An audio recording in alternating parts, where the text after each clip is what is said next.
하나님 말씀 민수기 20장 1절로 13절 교독하시고 마지막 13절 함께 읽도록 하겠습니다. 첫째 달에 이스라엘 자손 곧 온 회중이 신 광야에 이르러 백성이 가데스에 이르더니 미리암이 거기서 죽음에 거기에 장사되니라. 회중이 물이 없으므로 모세와 아론에게 모여드니라. 백성이 모세와 다투어 말하여 이르되 우리 형제들이 여호와 앞에서 죽을 때에 우리도 죽었더라면 좋을 뻔하여도다. 너희가 어찌하여 여호와의 회중을 이 광야로 인도하여 우리와 우리 짐승이 다 여기서 죽게 하느냐? 너희가 어찌하여 우리를 애굽에서 나오게 하여 이 나쁜 곳으로 인도하였느냐? 이곳에는 파종할 곳이 없고 무화과도 없고 포도도 없고 석류도 없고 마실 물도 없도다. 모세와 아론이 회중 앞을 떠나 회막문에 이르러 엎드리매 여호와의 영광이 그들에게 나타나며 여호와께서 모세에게 말씀하여 이르시되 지팡이를 가지고 네 형 아론과 함께 회중을 모으고 그들의 목전에서 너희는 반석에게 명령하여 물을 내라 하라. 네가 그 반석이 물을 내게 하여 회중과 그들의 짐승에게 마시게 할지니라. 모세가 그 명령대로 여호와 앞에서 지팡이를 잡으니라. 모세와 아론이 회중을 그 반석 앞에 모으고 모세가 그들에게 이르되 반역한 너희여 들으라. 우리가 너희를 위하여 이 반석에서 물을 내려 하고 모세가 그의 손을 들어 그의 지팡이로 반석을 2번 치니 물이 많이 솟아나오므로 회중과 그들의 짐승이 마시니라.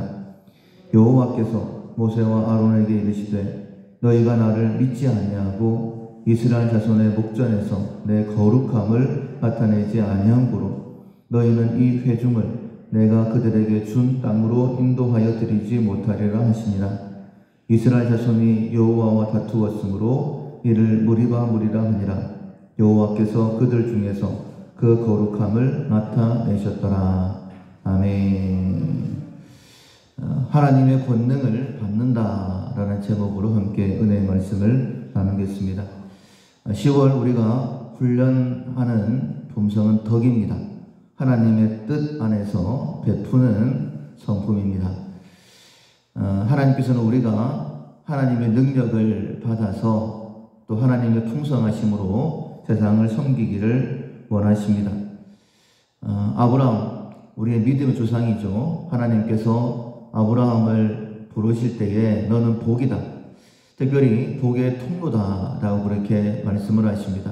하나님께서 아브라함에게 복을 풍성하게 주시고 또 그의 자녀손을 통하여서 세상 가운데 하나님의 복을 주시기 위해서 아브라함을 부르셨다라고 말씀하셨어요.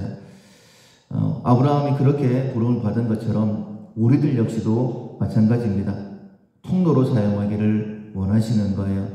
하나님의 복을 우리에게 먼저 풍성하게 채워주시고 그 복을 우리를 통해 세상 가운데 나타내시고 그것이 하나님의 선하심이구나. 우리가 어떤 형편 가운데 있다 할지라도 하나님은 언제나 우리에게 주시기를 원하시는 분이시는구나 라는 것을 세상 가운데 나타내기를 원하십니다. 오늘 본문은 무리바 사건, 굉장히 유명한 사건이죠. 이스라엘 백성들이 이제 출애굽하고 40년 가까운 시간이 지나고 이제 곧 있으면 이제 가나안 땅에 들어가게 되어지는데 그때에 무리바라는 곳에서 물이 없어서 하나님과 다투게 되는 그런 일이 있게 되어집니다. 우리가 알고 있는 것처럼 출애굽 초창기에도 이 무리바에서 한번 물 사건이 있었었죠. 그러니까 똑같은 곳에서 똑같이 물로 인하여 이스라엘 백성들에게 불평이 있었던 것을 보면 환경이 굉장히 안 좋은 곳이었다. 특별히 물이 없는 곳이었다라고 생각해 볼 수 있습니다. 3절에 보면 형제들이 여호와 앞에서 죽을 때 우리도 죽었으면 좋았다. 이렇게까지도 얘기를 하고 있는 거예요. 그러니까 광야를 지나는 동안에 많은 사람들이 죽어나갔습니다. 이 말씀은 어떤 말씀이냐면 고라와 다단과 아비람이 이렇게 하나님을 대적하다가 땅이 갈라져서 산채로 음부에 떨어지는 그런 사건들이 있었었죠. 그러니까 그들의 입장에서 보면 분명히 그들이 하나님께 대항을 해서 잘못을 해서 벌을 받은 것이었지만은 이 광야에서 이러다가 다 죽겠다라는 그런 생각이 드는 상황이었다라는 겁니다. 여기서는 아무것도 할 수 없고 그냥 이제 물이 없으니까 우리가 죽겠다라는 그런 불평이 생길 만한 그런 상황이었어요. 그러나 또한 모세의 입장에서도 결코 쉽지 않은 그런 상황이었음을 알 수 있습니다. 1절에 보면 미리암이 거기서 죽었다라고 그렇게 말씀하고 있죠. 하나님께서 이스라엘 백성들을 가나안 땅으로 인도해 들이시면서 모세와 아론과 미리암 세 형제를 정말 귀하게 사용하셨어요. 힘들고 어려웠지만은 하나님께서 이들을 가나안 땅으로 인도해 들이실 것이다 라는, 우리는 가나안 땅에 들어갈 거야, 이런 마음이 있었을 것입니다. 그런데 함께 동역했던 누나 미리암이 광야에서 죽는 거예요.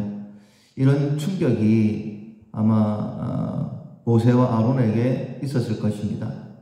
그러니까 백성들은 백성들 나름대로 불평할 만한 그런 상황, 그리고 모세는 모세 나름대로 힘든 상황, 이런 힘든 상황들이 부딪힌 가운데에 하나님께서는 하나님 당신 자신의 거룩을 드러내기를 원하셨습니다. 하나님의 거룩이 무엇일까? 거룩이라는 것은 구별되는 것이죠. 하나님께서는 이런 상황 가운데도 나는 너희들에게 선하게 베풀기를 원한다라는 것을 나타내 보여주시는 것입니다. 이 어려운 가운데에 하나님께서 모세에게 말씀하시죠. 백성들을 다 모아라. 그리고 반석을 명하여서 물을 내라. 이것이 하나님의 거룩이라는 거예요. 너도 힘들고 백성들도 원망하는 것, 힘든 상황인 것 알고 있다. 그들의 죄로 말미암아 이런 일들을 자초한 것이지만은 나는 이런 상황 가운데서도 그들이 나에게 원망하며 불평하며 물을 달라고 하는 이런 상황 가운데서도 나는 너희들에게 물을 주겠다. 이것이 하나님의 선하신 뜻, 거룩이라고 말씀하고 있는 거예요. 그러나 앞서 말씀을 드린 것처럼 지금 모세도 그렇게 마음이 편하지 않은 상황, 그리고 백성들이 원망하고 있을 때에 그 원망을 받아들이기 힘든 그런 상황이었어요. 하나님께서 반석을 명하여 물을 내라 라고 말씀하셨지만은 모든 백성들을 다 모으고 난 다음에 이렇게 얘기하죠. 10절 중반절에 보면 반역한 너희여 들으라. 우리가 너희를 위하여 이 반석에서 물을 내랴. 그러니까 화를 내면서 반석을 쳤다, 두 번 쳤다라고 말씀하고 있어요.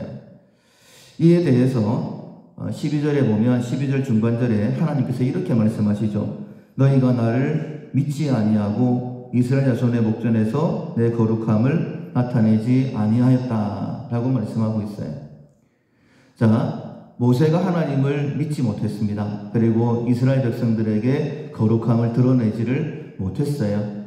자, 그렇다라고 한다면 물이 안 나왔다, 백성들이 갈증으로 죽었다, 이렇게 이야기가 전개될 것 같은데 그렇지 않았어요.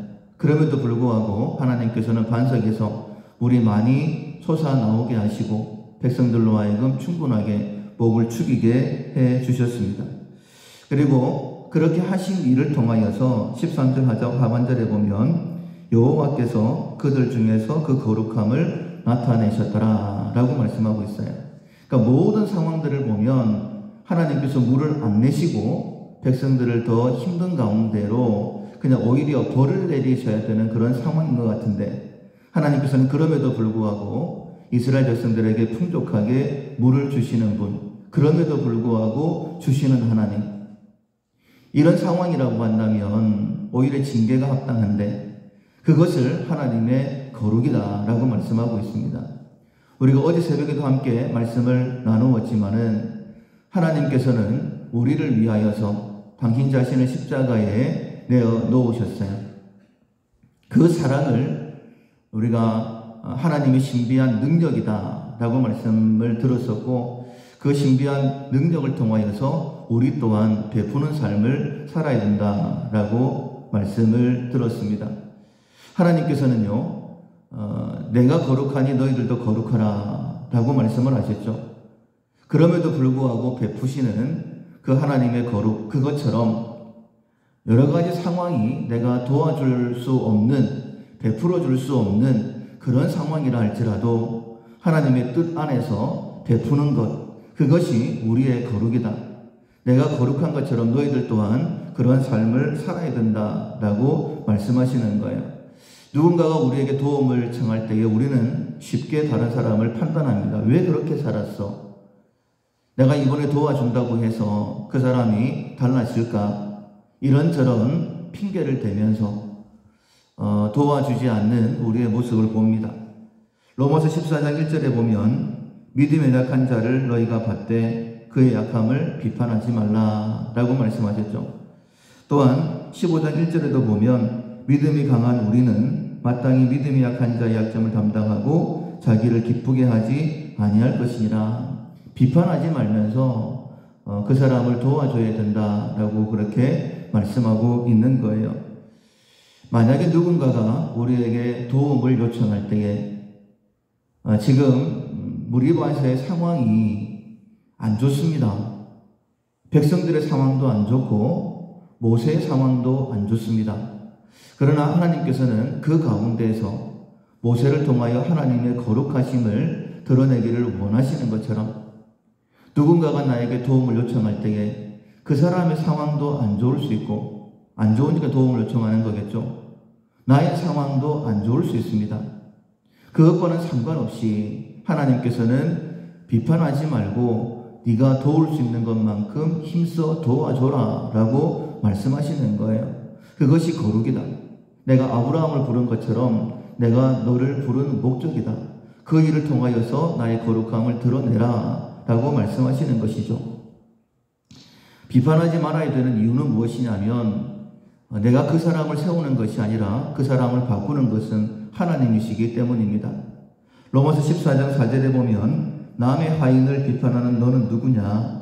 그가 서 있는 것이나 넘어지는 것이 자기 주인에게 있음에 그가 세움을 받으리니 이는 그를 세우시는 권능이 주께 있음이라. 내가 이만큼 도와준다고 해서 특별히 그 사람에게 도움이 될까? 내가 도와주면 오히려 그 사람이 나빠지는 것은 아닐까? 그런 생각할 필요가 없다라고 말씀하시는 거예요. 왜냐하면 넘어지는 것이나 세우는 것이나 자기 주인에게 하나님께 있기 때문입니다. 결국은 하나님께서 그를 세우신다라고 말씀하고 있는 거예요. 내가 도와줄 수 있는 그런 상황이 된다라고 한다면 마땅히 도와야 되겠죠. 저는 두 가지로 감사하면서 도와야 된다라고 생각을 합니다. 첫 번째로는 내가 도와줄 수 있는 자리에 있음에 감사를 해야 되죠. 도움을 청하는 자리가 아니라 그래도 도움 청함을 받는 자리에 있으니 얼마나 감사합니까? 사람들은 도와주지 않지만은 그래도 내 마음속에 도와줘야 되겠다라는 그런 마음이 생기고 또 그래도 갈등하고 있다는 것 또한 감사해야 될 일이 아닐까요? 세상 사람들에게는 그냥 자기만을 위한 그런 삶이지만은 나도 힘들고 어려운 형편이지만은 그래도 하나님께서 내 마음속에 도와줘라라는 그런 마음을 주셨는데 이런 마음이 있다라는 것만 해도 하나님 앞에 감사해야 되지 않겠습니까? 이것을 덕이다. 우리가 10월 한 달 동안 훈련해야 될 베품의 성품이다라고 우리에게 말씀하시는 거예요. 지금 참 힘들고 어려운 때입니다. 그렇기 때문에 더욱더 이 덕의 훈련을 할 수 있는 상황이라고 생각이 됩니다. 내가 넉넉해서 나누어 줄 수 있으면 그것이 어찌 하나님 앞에 칭찬받을 만한 일일까요? 오늘 모세에게 하나님께서 엄청난 말씀을 하시죠. 12절 하반절에 보면 너희는 이 회중을 내가 그들에게 준 땅으로 인도하여 드리지 못하리라 라고 말씀을 하십니다. 이런저런 상황 때문에 하나님의 거룩함을 드러내지 못했을 때에 하나님께서 물은 주셨지만은 모세 너는 가나안 땅에 못 들어온다 라고 그렇게 말씀을 하세요. 이 말씀을 함께 묵상하는 동안에 1만 달란트 비유가 생각이 났습니다. 100데나리온 빚진 자를 용서하지 못함으로 인하여서 탕감받았던 1만 달란트를 다시 갚아야 되는, 다시 옥에 들어가는 참 안타까운 그 종의 모습. 우리는 하나님께로부터 받은 사람들입니다. 내게 있는 것, 모든 것이 다 하나님의 은혜이죠. 그런데 마치 내 것인 양 움켜쥐고 도와주지 않는다라고 한다면 그것 역시 하나님 앞에 책망받을 만한 일이 아니겠습니까? 아무리 작은 것이라 할지라도 내가 하나님께 받았음을 기억하면서 그것이 물질이든 무엇이든지 간에 남을 위하여 베풀어 줄 수 있는, 하나님께서 무엇을 베풀으라고 마음에 감동을 주시든지 간에 베풀어 줄 수 있는 10월 한 달 꼭 될 수 있기를, 그런 성품으로 바뀌는 우리 모두 될 수 있기를 주님의 이름으로 축원합니다. 아멘. 찬송가 211장 값비싼 향유를 주께 드린 211장 전하시겠습니다.